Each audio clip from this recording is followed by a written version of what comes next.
वक्ता हमारे बीच में प्रोफेसर सदानंद प्रसाद गुप्त सर हैं, जो इस मीटिंग को ज्वाइन कर चुके हैं। हम उनका भी स्वागत करते हैं।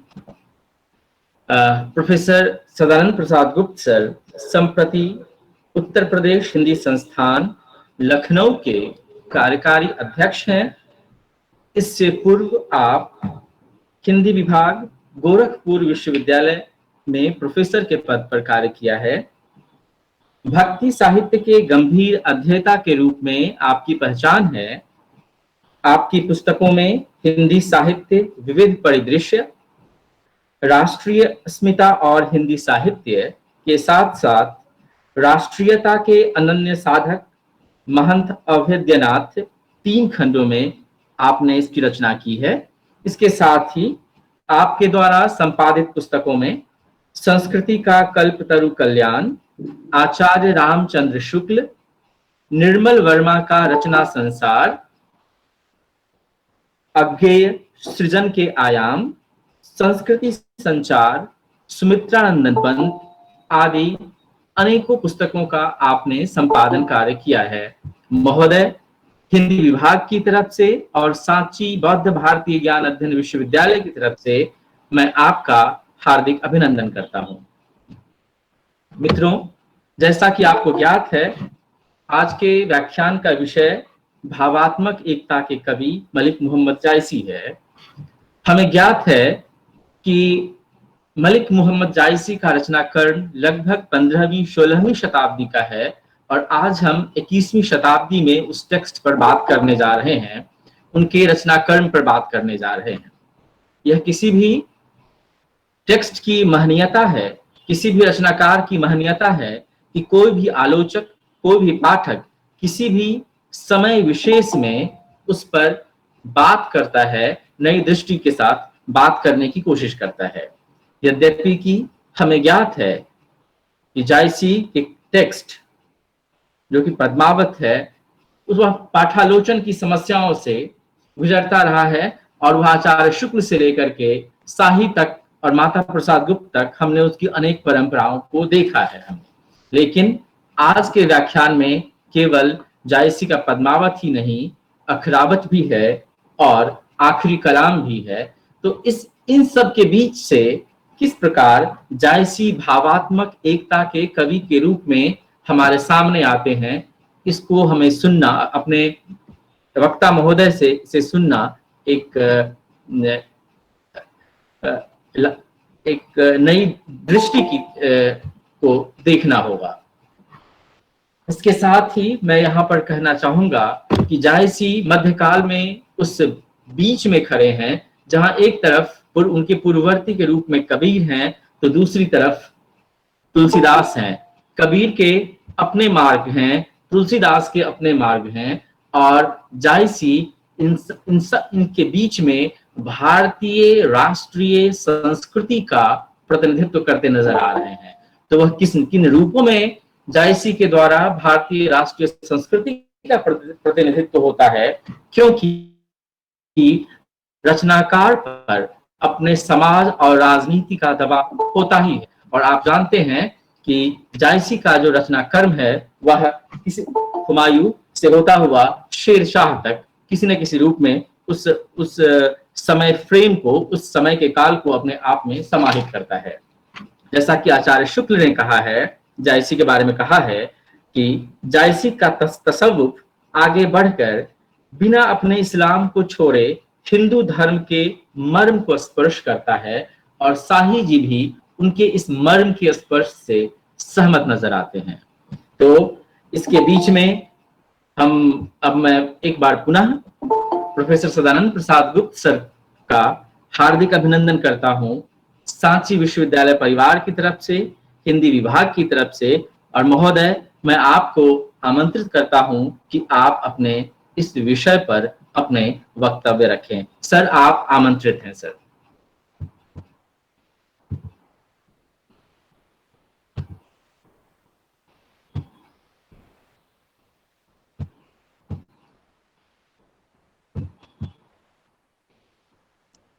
सर प्रणाम। नमस्कार। जी सर, प्रणाम सर, आपका बहुत बहुत स्वागत है सर। आपका आवाज आवाज जा रही है? जी सर, बिल्कुल आ रही है आवाज। हाँ ठीक। जी सर। सांची बौद्ध भारतीय ज्ञान अध्ययन विश्वविद्यालय के हिंदी विभाग द्वारा आयोजित व्याख्यान श्रृंखला के आज के इस कार्यक्रम में आपने मुझे एक निश्चित विषय पर अपनी बात रखने के लिए आमंत्रित किया है। इसके लिए मैं आज के इस आभासी कार्यक्रम में विश्वविद्यालय के माननीय कुलपति तथा हिंदी विभाग का हृदय से आभारी हूं और कार्यक्रम के संयोजक डॉक्टर राहुल सिद्धार्थ को साधुवाद देता हूं कि उन्होंने हिंदी विभाग में एक व्याख्यान श्रृंखला का आयोजन कर एक महनीय कार्य किया है। सचमुच इस वैश्विक महामारी के समय जब हम आपस में प्रत्यक्ष रूप से नहीं मिल रहे हैं, जुड़ नहीं रहे हैं, आपस में संवाद नहीं कर पा रहे हैं, ऐसे समय में विकल्प के रूप में एक जो माध्यम इंटरनेट ने हमें उपलब्ध कराया है, उसने भौतिक रूप से भले हमें एक दूसरे से नहीं जोड़ा है, पर मानसिक रूप से जरूर एक दूसरे से संबद्ध किया है। मैं, जैसा कि राहुल जी ने मेरा परिचय कराया, मैं एक बहुत ही सामान्य विद्यार्थी हूँ साहित्य का, और साहित्य के अध्ययन में थोड़ी मेरी रुचि है, इसलिए कुछ विषयों पर अपने ढंग से बात करने की मैंने एक शुरुआत की। जायसी मेरे प्रिय कवि रहे हैं। विश्वविद्यालय में अध्यापन के दौरान मैंने जायसी को पढ़ाया है, तो उससे कुछ निष्कर्ष निकले हैं जो निष्कर्ष मुझे रुचिकर लगते हैं। तो वो टुकड़े टुकड़े में जायसी मुझे क्यों पसंद है, जायसी की कौन सी बात मुझे अच्छी लगती है, मैं यह आपको बताना चाहता हूं। यह नहीं कहता, मैं दावा नहीं करता कि जो बात मुझे पसंद आती है वो आप सबको भी पसंद होगी, पर मुझे पसंद है इसलिए उस बारे में बात करना चाहता हूं। सचमुच जायसी हिंदी के या मध्यकाल के कह लीजिए सबसे बड़े प्रेमाख्यानक कवि के रूप में हमारे सामने उपस्थित है, जो एक और अरब और फारस की जो तसव्वुफ की परंपरा है उसका प्रतिनिधित्व करते हैं, पर उससे भी ज्यादा वो भारतीय परंपरा का प्रतिनिधित्व करते दिखाई देते हैं। जायसी की बहुत अच्छी पंक्ति मुझे याद आती है, जो कहना चाहें तो वो जायसी के पद्मावत की कुंजी है समझने के लिए। मानुष प्रेम भयउ बैकुंठी, नाहित काह छारिक मुठी। यह छंद पद्मावत के मंडप गमन खंड का है। रत्नसेन पद्मावती के अलौकिक रूप सौंदर्य का वर्णन सुनकर प्रेम से आविष्ट होकर उसकी प्राप्ति हेतु सिंघल द्वीप पहुंचता है, जहां वह महादेव के मंदिर में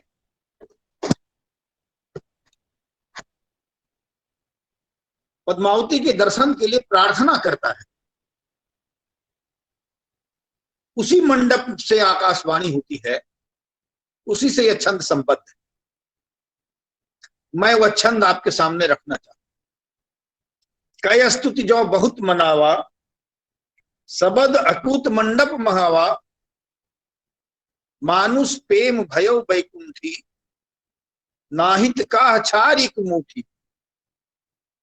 प्रेम माह बिरस और रसा, मैन के घर मधु अमृत बसा, निषद जो धाई मरे तो काहा, सत जो करे पंथ होई लाहा, एक बार जय मन दय सेवा, सेवहि फल परसन होई देवा, सुनकै सबद मंडप झनकारा, बैठे जाय पुरुष कई बारा, पिंड चढ़ाई छार जित आटी, माटी हो अंत जो माटी, माटी मोल न किछुल है, अ माटी सब मोल, दिष्ट जो माटी सो करे, माटी होय अमूल।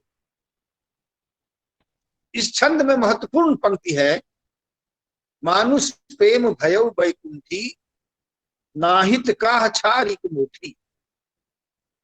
अर्थात मनुष्य के भीतर प्रेम ही स्वर्गीय अलौकिक तत्व है, अन्यथा वह एक मुट्ठी भर राख के अतिरिक्त कुछ नहीं। जैसी इसी अलौकिक पवित्र और दिव्य प्रेम तत्व की खोज करते, सूफी साधना में इसे ही इश्क हकीकी कहा गया है। इश्क मजाजी अर्थात ऐहिक प्रेम, इश्क हकीकी अर्थात दिव्य प्रेम। अगर इश्क मजाजी इश्क हकीकी में नहीं परिवर्तित होता, तब वह अश्लील और वासनामय हो जाता है, हेय हो जाता है, इसलिए वह तुच्छ है। वह अश्लील होता तब है जब उसमें से भौतिकता का तत्व निकल जाता है। इसे यदि हम औपनिषदिक शब्दावली में समझना चाहें तो प्रेय और श्रेय के माध्यम से समझ सकते हैं। श्रेय ही प्राप्तव्य है, प्रेय नहीं। श्रेय ही आनंदमय कोश है। यात्रा हमारी अन्नमय कोश से आरंभ होती है, पर गंतव्य हमारा आनंदमय कोश। इस प्रेम में प्राप्ति की आकांक्षा नहीं होती, ऐसा प्रेम अनन्य होता है। पद्मावती की ही एक पंक्ति है रत्नसेन के मुंह से, हाँ पद्मावती केर भिखमंगा, दीठिन आव समुद्र औग। नारद भक्ति सूत्र के माध्यम से कहें तो हम कह सकते हैं, तदर्पिता खिलाचारिता तद्विस्मरणे परम व्याकुलता इति यथा व्रज गोपिका। नारद भक्ति सूत्र में ऐसे प्रेम के स्वरूप को अनिर्वचनीय कहा गया है। अनिर्वचनीय प्रेम स्वरूपम मूक स्वादवत।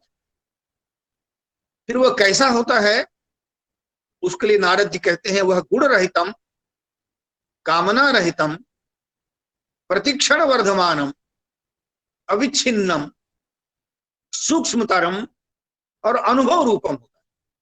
ये 6 लक्षण प्रेम के हैं। अगर इनमें से कोई एक नहीं है तो प्रेम वास्तविक प्रेम नहीं। मलिक मोहम्मद जायसी इसी शाश्वत राग चेतना की गायक। पद्मावत के उपसंहार खंड में जायसी का महत्वपूर्ण कथन है, मोहम्मद कवि यह जोर सुनावा, सुना सो प्रेम पेर कर पावा, जोरी लाई रकत कैलिए, गाढ़ प्रीत नैनन जल भेई, ओ मन जान कवत कवित अस्कीन्हा, मकु यह रहे जगत मह चीन्हा। कहां सो रतन सेन अस राजा, कहां सुना असबुध उपराजा, कहां अलाउदी सुल्तानु, कह राघव जसकीन बखानु, कहां स्वरूप पद्मावती रानी, कोई न रहा जग रही कहानी। धनिसो पुरुष जसकीरत जासु, फूल मरे पै मरे न बासु। अर्थात पद्मावती और रत्नसेन की कथा के माध्यम से जायसी ने अलौकिक प्रेम के स्वरूप का है निरूपण किया है। महत्वपूर्ण पंक्ति है, फूल मरे पे मरे न बासु। फूल भले मुरझा जाता है पर उसकी सुगंध विद्यमान रहती है और वह दिग दिगंत व्याप्त हो जाती है। वह प्रेम जो शाश्वत है, नश्वर शरीर की समाप्ति के बाद भी उसका अस्तित्व विद्यमान रहता है। इस राग चेतना के माध्यम से जायसी ने तत्कालीन समाज को माइक को म्यूट करिए जो श्रोता हैं। तत्कालीन समाज को जोड़ने का काम किया है, एक सूत्र में आबद्ध करने का प्रयास किया। यह कहा जाता है कि जायसी सूफी कवि थे। सूफियों की यह परंपरा अरब फारस से संबंध रखती है, पर ध्यातव्य है कि जायसी की यहाँ फारसी परंपरा और भारतीय परंपरा में अद्भुत सामंजस्य हो जाता है, बल्कि भारतीय परंपरा का रंग गहरा हो जाता है। भारतीय साहित्य में प्रेमाख्यानों की एक लंबी परंपरा रही। संस्कृत यह परंपरा वैदिक साहित्य और लौकिक संस्कृत साहित्य से होते हुए प्राकृत और भ्रंश तक जाती है और हिंदी में वहां से होते हुए आती है। जायसी ने इसे अपने काव्य में आत्मसात किया। यह निर्भ्रांत रूप से कहा जा सकता है कि मलिक मोहम्मद जायसी को सम्मान के साथ साहित्य में प्रतिष्ठित करने का श्रेय आचार्य रामचंद्र शुक्ल को। इसके पूर्व साहित्य के मंच पर तूर तुलसी के साथ केशव दे और बिहारी विद्यमान। मिस्र बंधुओं ने अपने हिंदी नवरत्न में जायसी को गौण कवि के रूप में स्थान दिया। मिस्र बंधुओं ने बृहत्त्रयी में जो 9 कवियों की जो श्रेणियां बनाई थी, पहली, दूसरी और तीसरी, उसमें पहली श्रेणी में मिस्र बंधुओं ने सूर तुलसी के साथ देव को रखा है।